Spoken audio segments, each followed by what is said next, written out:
I get the icon in cornflower blue?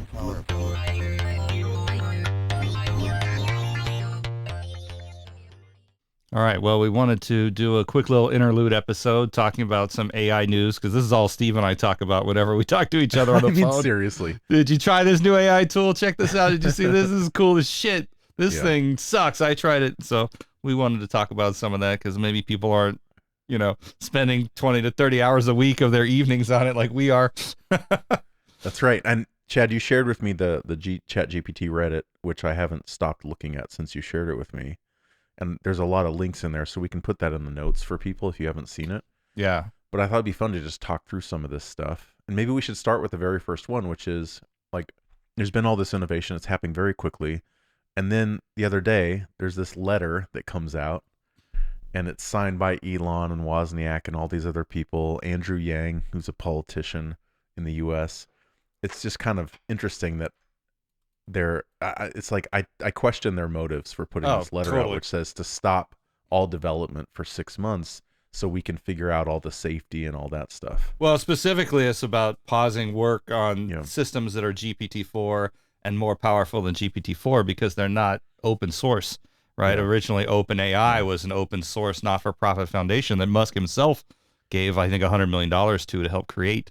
And now they've converted to a for-profit company, sold half of it to Microsoft, closed their source code. GPT-4 is an open source. Yeah. And so I think part of it is just him being upset about the way that transition happened because I do think he deeply believes that this stuff is powerful and humanity should share in it and it should be an open process because it is so important and powerful. I'll give him that. Like I do. Even though I've never met the man, like I do kind of trust some of his intentions. Right. And like he wants to keep things safe, but like, let's be honest, it's a business. No, I mean, because, OpenAI is getting into building robots, which directly competes with Elon. So it's a murky thing. That's right. And then, Andrew Yang, the politician that signed it, I kind of laughed out loud because I'm like, oh, this is just yet another thing that they can use in their politics to divide people. I don't know if Andrew's going to do that or not, but he's just trying to stay relevant. I mean, he lost for president of the United States. Yeah. Then he downgraded and tried to be the mayor of New York, and he lost that too. And so he's just trying to stay in the news, I think. Yeah, he wants this for his TikTok or something. Maybe. Well, one of the interesting ones was, I think it was one of the founders of Stability AI also signed it. And one of the comments that I heard, this is like from a YouTube video where someone was reading something. They said that he made the point that it's going to be 6 to 9 months before we have the hardware to train the next big model because there's so many parameters. I don't know if that's true or not. Just off the top of my head, it kind of makes sense. But I wonder if there's going to be a natural pause anyway because of that.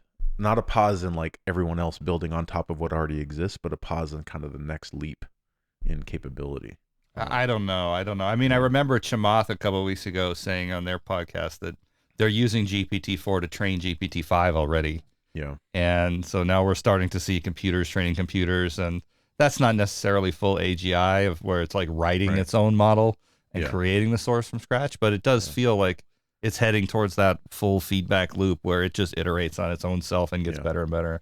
Yeah. I was thinking about this last night. If we're using models to train models, and I think one of the signs of AGI would be the first thing they would do is lock humans out.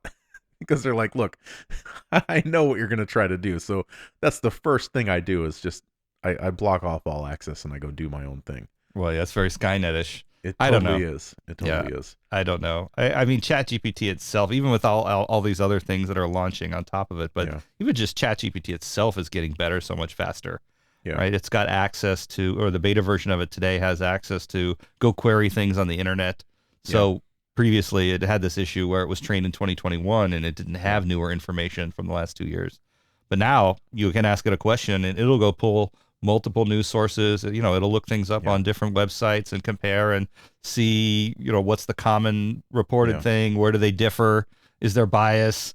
And, just report back real-time stuff. And I got to say, I got early access to Bard. I was one of the first 80K people in the access to Bard.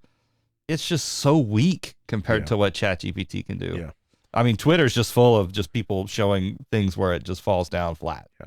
Yeah. Not really hallucinating. ChatGPT has problems. It's not perfect, but Yeah. just basic stuff it can't do. And especially in code generation, which is what I'm doing a lot of. I mean, I use ChatGPT every day to write sample code, things I want to blog about, whatever. Yep. And, you know, it'll in an hour, I can build something that would have taken me a week, right? Or 4 days. And it's so powerful for that. And then I try the same query in Google Bard. It's just awful. And and Bing as well. Terrible. Yeah, terrible. I think it's interesting though, because like when we first started realizing the power it had to create and generate code, I got really excited, but then I tempered my enthusiasm because I'm like, well, you know, how are you going to actually take this code that it just generated and move it all the way to production, make it debuggable, all these things. And I think we're a little bit away from that still. But right now it's like generate this snippet, copy, paste, test, works great, move on. Yeah. I think that's really helping a lot of people. Well, I actually wrote a blog post last night. I haven't published it yet. I'll publish it soon. But it's a 2-part blog post. And in the first part, I give a ChatGPT prompt, which I engineered, that generates a full Express backend and a full React front end and for an application. Okay. And then in part 2 of the app, I say, take this application that we wrote in part 1 and deploy it into AWS Fargate containers. Okay. Right. Show me how to build all the containers for it and actually deploy it into production, and also set up all the complex network routing with ngrok and everything else. Yeah. So, you know, and it does. It gets you 90% of the way there. It's not like 100%, but it's absolutely gets you like 80 to 90% of the way there, and you just take it to the finish line.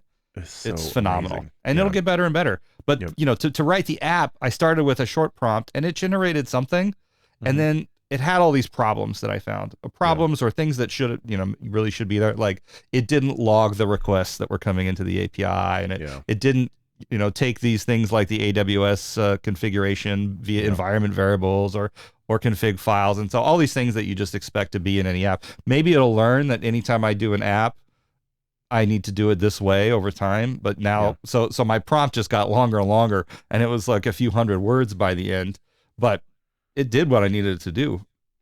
I mean, that's fascinating. So it's almost like a new developer. A new developer might not know about system variables. They might not know they need to log everything. So you're kind of instructing it to do things very quickly, and it learns it very quickly. Yeah, and it's nice because it was conversational. It built it, and then I was like, you know what, go rewrite this, but add Winston logging so I can see all the request logs. Yeah. Go do this and add the .env npm package so that I can get things from the environment and all that. So that's a conversational way of doing it. So with that, would you, in the future, do you see a world where instead of checking in your code to version control, you're checking in the prompt? Where you're asking the AI engine to remember the prompt and like version itself? Like, hey, build a version control system for this prompt that you just did for me. Like, that's going to work. I'm doing my version control for prompting. I just keep a list of the prompts that I used in Notion. But the problem is, even if I take that big prompt that I wrote and I do it again, I get a different answer. And I take the big prompt again, I get a different answer because it's not deterministic algorithm. That's right. Yeah. Right. It introduces randomness as it's walking down the tree looking for the next token. So it doesn't give the same answer every time. So a little bit of this is like, hey, just take the thing and run it 5 times and then see which answer you like the best. Use that one as a starting point and see what it did in the other ones and sort of integrate them yourself. Yeah. Yeah. So there is this sort of process of just trying it more than once and seeing what comes back. Have you tried asking it to give you the same outcome? Say, I'm going to run this prompt again and I want the exact same outcome. I haven't tried that specifically, no. I wonder if that would work. Well, one of the things that we're working on at my company right now is prompt engineering. And I've been I've had my mind blown recently on what you can do, because you can basically set up scenarios and then interact with it within that scenario that you've set up. And I know this is probably not news to a lot of people, but you could say like, hey, you're going to be this type of person or this type of bot, and then I'm going to interact with you in a certain way. And then when I do this kind of specific thing, you're going to change how you react to me and do it in another way. And the prompts are pretty incredible. Like you can build whole machine learning, like you can build a whole new model on top of the model with really good prompts, and it will kind of act like whatever personality you want it to act like. It's hard to keep up with all of the different ways that people are prompting things now. Even, you know, everyone's I tried this prompt and it did this, and there's so much of it happening so quickly every day Yeah. And then the product itself is evolving, giving new ways to make prompts and all of that as well. It's just hard to keep up with it, even on just on the ChatGPT thing, not even including all these other products that people are making. I know. I recently tried 2 or 3 different AI tools that generate PowerPoint presentations, and I wanted to see how those could do. And they're all so different, right? Yeah. And how was the text rendered? Well, so text rendering. Well, so things like Midjourney and Dolly, they make beautiful pictures, and the PowerPoint tools, they are cool because you can tell them, look, for every slide, go generate a relevant Midjourney image. So I have a little work of art that's custom on every slide. Yeah. And that's fun. But if you try to tell Midjourney or Dolly to include text in the image, it just can't do it. It is completely incapable of, even if you tell it, spell it this way. Like I wanted a rocket that had the certain, NASA style lettering, but without saying NASA, it could not do it. I said, put these letters in this order, make it look like a NASA rocket. We tried all these different prompts and it just wouldn't do it. You have to just make the picture and then come in Photoshop later and add some letters if you want letters in it. It's really frustrating. It's like, how do you do this amazing stuff, but you can't write words? I mean, for corporate stuff, you got to have images with words on it because you want to be able to say, draw me an AWS network diagram that has a VPC and 3 subnets and these availability zones and blah, blah, blah. And you need words on the images, and it just can't do that at all. Yeah. I'm sure we'll get there soon. One of the most exciting things I've seen just from an entertainment perspective is how 3D designers and game designers are using this stuff. Like I saw one of the plugins that was released was for Blender, which is a really popular 3D modeling tool. And the amount of stuff they could do with a simple prompt would take me as a newbie probably weeks to do, and they did it in a matter of 30 seconds. And I read some comments from game developers, and they said like, what used to take me weeks to build models, I can now do in 2 days, like 3D models for their games. So they said like, it's seriously scary, but also amazing because I can do so much more. And I wonder if we're going to see another kind of renaissance creatively, like as all the creatives grapple with these tools and figure out how to use them in their workflow. I can imagine seeing another state or like era that we go through where there's just so much creativity and so much new art, music, movies, games, you name it. 100%. It's really exciting, especially with deep fakes coming out and everything. I absolutely think someone will be able to create, and I mean relatively soon. I don't mean like 30 years from now, but relatively soon, in the next couple of years, a feature-length film with deep faked famous people, Tom Cruise, Brad Pitt, Jennifer Aniston, whoever. Yeah. And full deep fake voices and scored music underneath and all of it just through prompting and saying, this is what the dialogue is going to look like. This is what I want the background scenes to look like. This is the mood of the music. It's happy, it's sad, it's pensive, it's suspenseful, it's whatever. And it'll just make it. And that's the first phase. And then the next phase is going to be, it'll happen more in real time, right? Someone will make a movie and it'll be automatically tailored to the kind of movies that Steve Mazak likes. Whereas when Chad watches the movie, it's going to be tailored to the kind of movies that Chad likes. And it'll be, we won't even have TV shows and movies holding culture together anymore. Just like with news, like everybody gets their news from different places. There's no Walter Cronkite, so we can never agree on what's true and real in the world. But right now we can still talk about like, oh, did you watch Game of Thrones?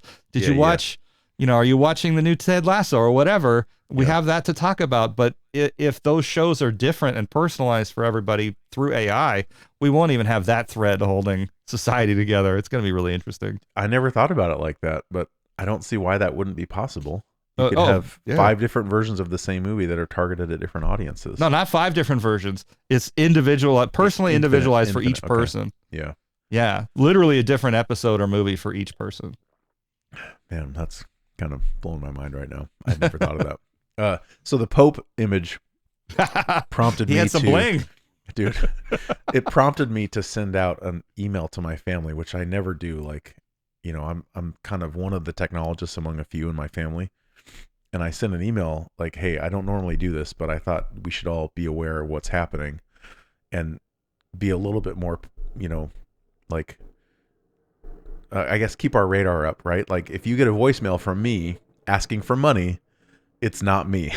Like, if you get a voicemail from someone and it sounds like them and they're asking you for something, like, double check, call them and talk to them in real life. And so I was just saying, like, believe half of what you see and none of what you hear, basically.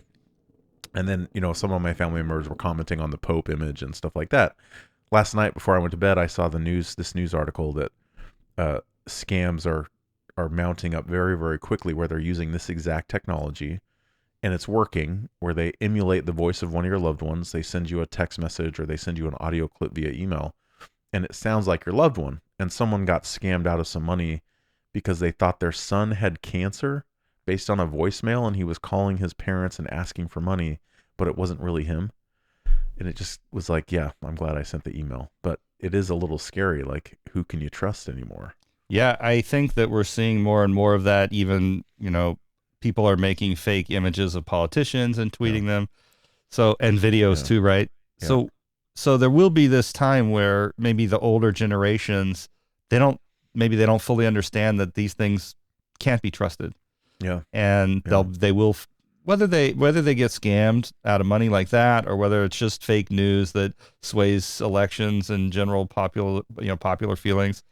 And then you'll have the younger generations who are like, look, I saw it on Twitter, so it's I have no idea if it's real or fake. It's so, if you can't trust, you can't, I don't know how it's going to affect the legal system. Like, you can't trust eyewitness testimony because that's notoriously wrong. Yep.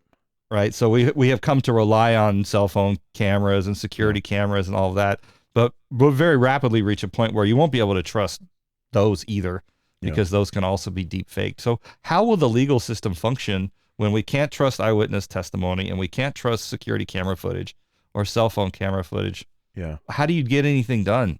I don't know. I know, it's almost like going back to the times before we had all this. If you can't trust it, you can't use it. And so now it's like good old fashioned stuff. I don't know. It's weird to think about, like, how that's going to evolve over time. I was thinking last night about that letter that everyone sent out, and or everybody signed, or all these people signed, and someone made the analogy of like nuclear weapons and the Nuclear Weapons Pact. And I followed the thread for a while because it was very interesting, and people were saying, like, look, the genie was let out of the bottle, and even though all these countries agreed to not, just start firing nukes at each other and like control the innovation, everybody started doing it underground. And so, all these nuclear tests were happening underground, even though we had this treaty in place.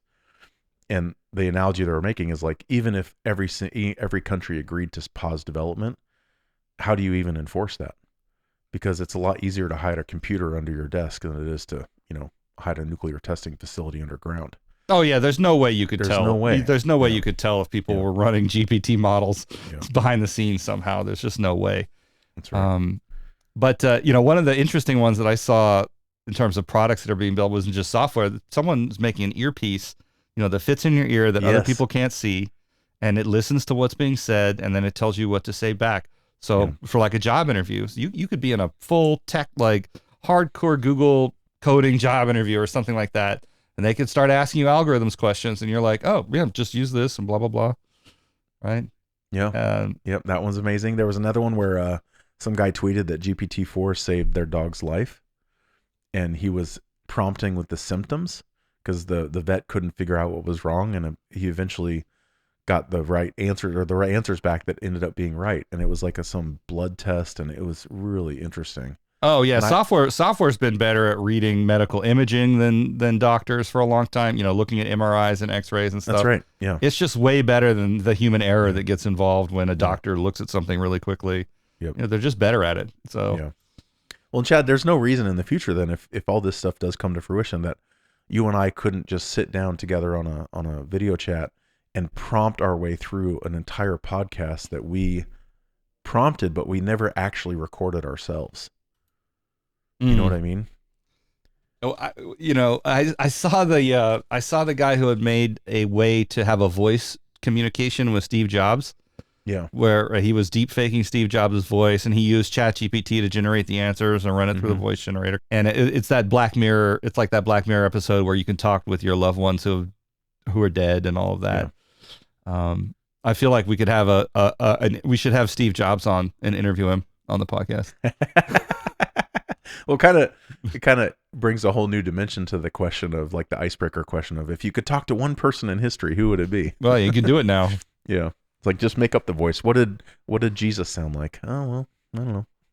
Yeah, probably the had an historical ones where we don't have Yeah. recordings, right? But you know, we could have Yeah, Joe you just- Rogan on for sure. Yeah. Deep fake his voice. That's right. My Jesus would be Morgan Freeman, of course. So Yes. yeah, I mean, think that who would be the better? best one. Yeah. Who better? Well, he that's talking to God. That's not talking to Jesus. Right? That's fair. That's fair.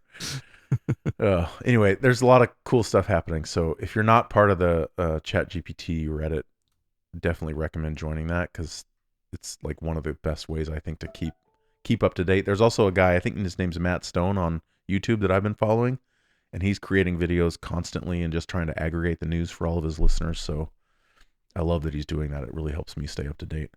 It's this funny world that we're entering where all the content will be generated by AI and we'll have this massive explosion of content, and simultaneously people on the other end will be asking AI to summarize the content that was generated by AI.